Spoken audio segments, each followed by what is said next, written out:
नमस्कार दोस्तों, मैं सूरज स्वागत करता हूं आपका अपने YouTube channel learn IT with Suraj में। तो चलिए अब आगे बढ़ते हैं अपन यहाँ से। अगला ऑप्शन जो हम देखने वाले हैं वो है हमारे पास नंबरिंग लिस्ट। जिसको दिख रहा है आपको नंबरिंग, ये था आपका बुलेटेड लिस्ट, ये आया आपका नंबरिंग लिस्ट। दोनों बिल्कुल ही सेम है। बुलेटेड लिस्ट में सिर्फ सिंबल्स आते थे, नंबरिंग लिस्ट में उस सिंबल की जगह पे 1 2 3 4 ABCD रोमन नंबर इस तरीके से दिखाई देगा। तो चलिए मैं आपको इसके लिस्ट दिखा देता हूँ। ये देखिए 1 2 3 4 दिख रहा है, 1 2 3 4 दिख रहा है, 1 2 3 4 एक ब्रैकेट के साथ दिखाई दे रहा है, रोमन नंबर दिख रहा है, एबीसीडी दिख रहा है, स्मॉल एबीसीडी दिख रहा है, एबीसीडी डॉट के साथ दिख रहा है, रोमन नंबर डॉट के साथ दिख रहा है, इस तरीके से। अब अगर आपको इसके अलावा कुछ और करना है, सपोज़ ये अच्छे नहीं लग रहे, कुछ नया तरीका चाहते हो, तो डिफाइन न्यू फॉर्मेट पे क्लिक करके बिल्कुल आप यहाँ बना सकते हो। फॉर एग्ज़ाम्पल के लिए जैसे कि मुझे नंबरिंग में कुछ अच्छा करना है, जैसे कि सपोज़ एबीसीडी है। एबीसीडी का मैं चाहता हूँ यहाँ पर कलर थोड़ा-सा चेंज किया जाए। मैं चाहता हूँ मुझे यहाँ पर ये ग्रीन कलर का एबीसीडी लिखा हुआ मिले, ठीक है? फ़ॉन्ट थोड़ा-सा बोल्ड दिखाई दे, अच्छा दिखाई दे, टाइप थोड़ा-सा देख लो जो भी हो उसके से ऑप्शन मैंने क्लिक कर दिया और ओके पे मैं क्लिक करता हूँ। देखिए प्रीव्यू में को यहाँ दिख रहा है, ऐसा ऑप्शन बन के आएगा वो यहाँ पे, ठीक है? आप चाहते हो कि अंडरलाइन हो जाए तो देखिए सामने अंडरलाइन वाली भी ऑप्शन दिख रहा है, आप बस क्लिक कीजिए, वो ऑप्शन आपके सामने अप्लाई होता हुआ दिखाई देगा। अंडरलाइन अभी ब्लैक कलर का कुछ अलग कलर है, अगर आप चाहते हैं कुछ और कलर आ जाए, येलो कलर अंडरलाइन हो जाए, तो देखिए येलो के लेकिन दिखाई नहीं दे रहा है, तो इससे अच्छा है कि मैं इसको रेड करता हूँ। अब रेड अंडरलाइन दिखाई दे रहा है आपको अंडरलाइन? Very good. अब इस पे आप जस्ट क्लिक कीजिए ओके, तो ये आपके यहाँ के पेज पर अप्लाई हो जाएगा। देखिए, ये ओके हो गया। देखिए एबीसीडी आपको यहाँ दिखाई दे रहा है, ओके कीजिए। ये आ गया ए और उसके अंदर आ गया अंडरलाइन। अब यहाँ पे आप टाइप कीजिए, रैंडमली मैं टाइप कर रहा हूँ, क्या टाइप कर रहा हूँ उसकी ज़रूरत नहीं है, आप बस देखिए मैंने टाइप किया, एंटर की प्रेस करूँगा, अपने आप सीक्वेंस बढ़ेगा ए के बाद बी, आ गया।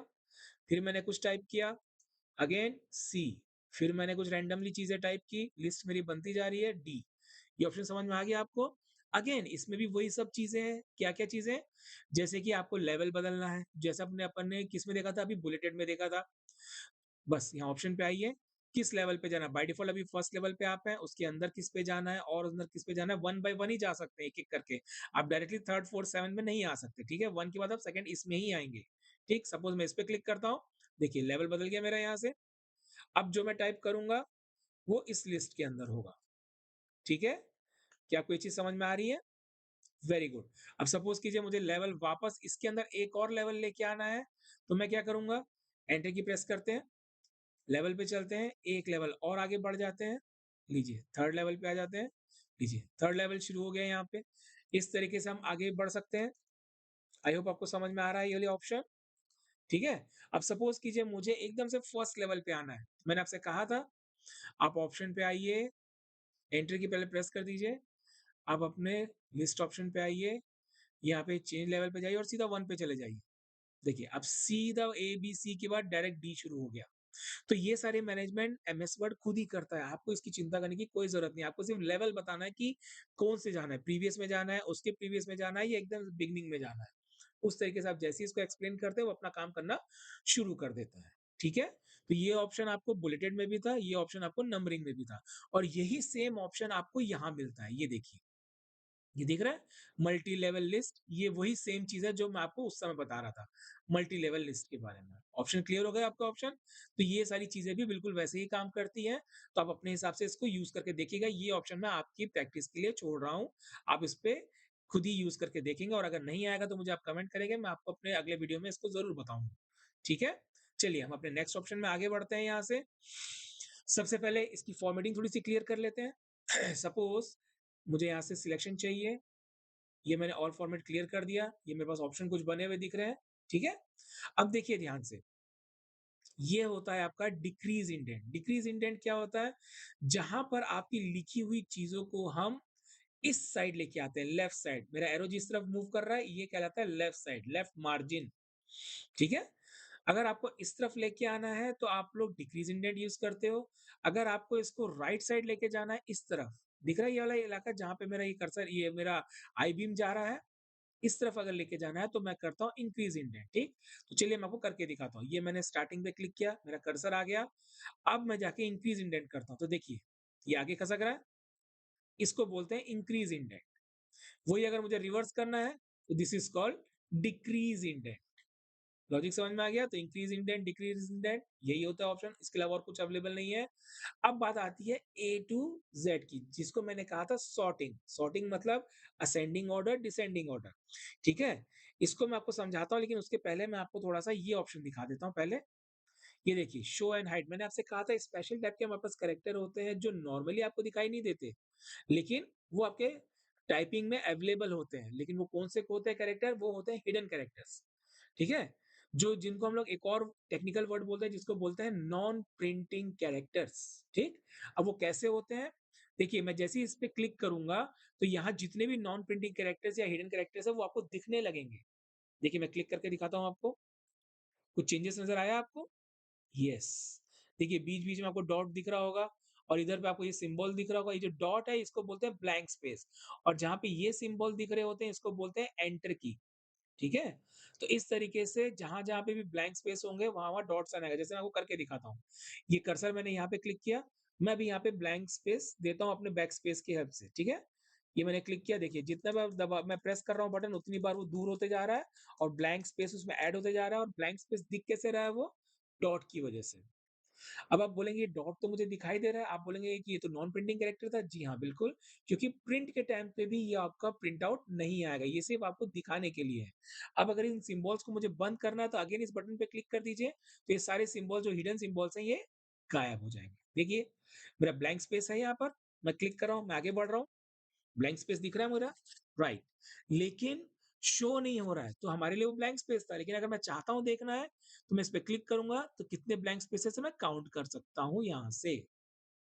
तो ये एक फैसिलिटी है एमएस वर्ड की, जो हमें प्रोवाइड करता है कि हमने कितने ब्लैंक स्पेसेस दिए हैं, कितने एंटर की दिए हैं, वो काउंट करने के लिए। That's it. इट इज़ बस इतना सा ही इसका काम है, बहुत ज़्यादा इसका रेफरेंस लेने की हमें ज़रूरत नहीं पड़ती है।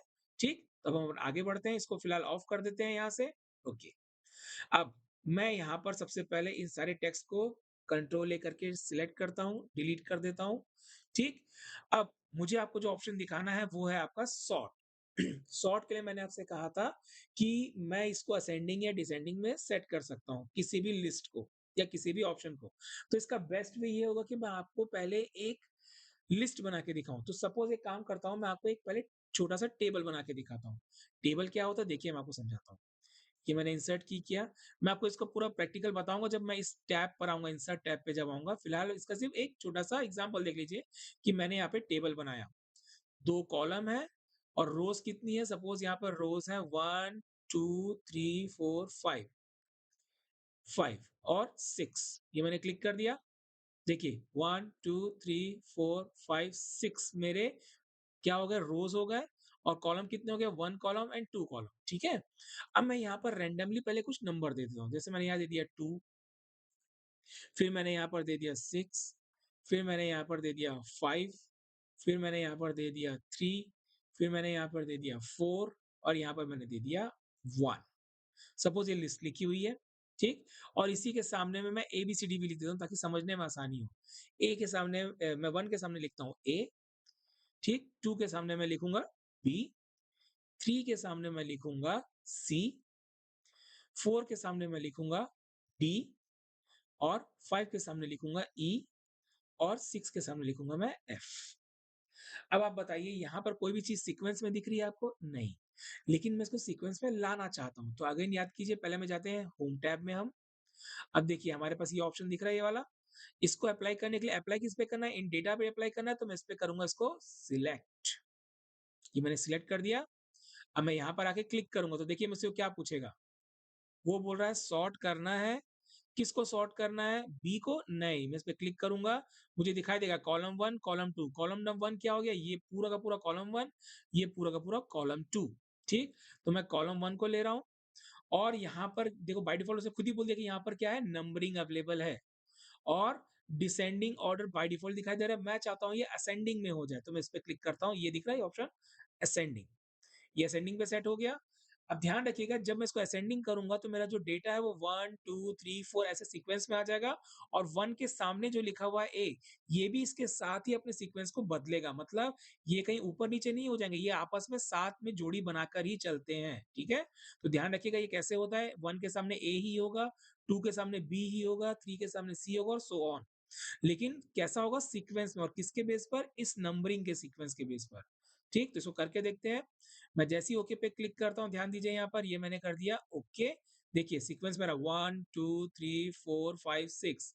1 के सामने ए है, 2 के सामने बी है, 3 के सामने सी है, 4 के सामने डी है, 5 के सामने ई है, 6 के सामने एफ है। मतलब उसने फर्स्ट कॉलम के बेस पर आगे के कॉलम के डेटा को भी सेट करके रखा है, आगे पीछे नहीं किया। इसका मतलब सपोज इसके आगे और भी कॉलम्स अगर होते, तो वो भी इसी कॉलम के बेस पर अभी तक सेट हो गए होते।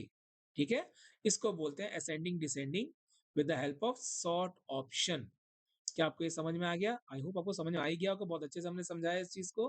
ठीक? अब फिलहाल के लिए मैं इस टेबल को यहाँ से हटा देता हूँ। हटाने के लिए हम यहाँ पर क्या करेंगे? ध्यान दीजिएगा हमारे पास एक ऑप्शन ऑन हुआ है यहाँ पे टेबल लेआउट नाम का। जैसे ही मैं इस पे क्लिक करूँगा, मेरे पास यहाँ मिलेगा एक इरेज़र। इसको मैंने क्लिक किया और इस पूरे टेबल को मैं सिलेक्ट कर दूँगा।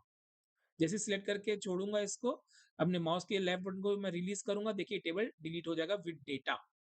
इस तरीके से मैं एक टेबल को डिलीट भी कर सकता हूँ। आई होप आपको समझ में आ गया होगा।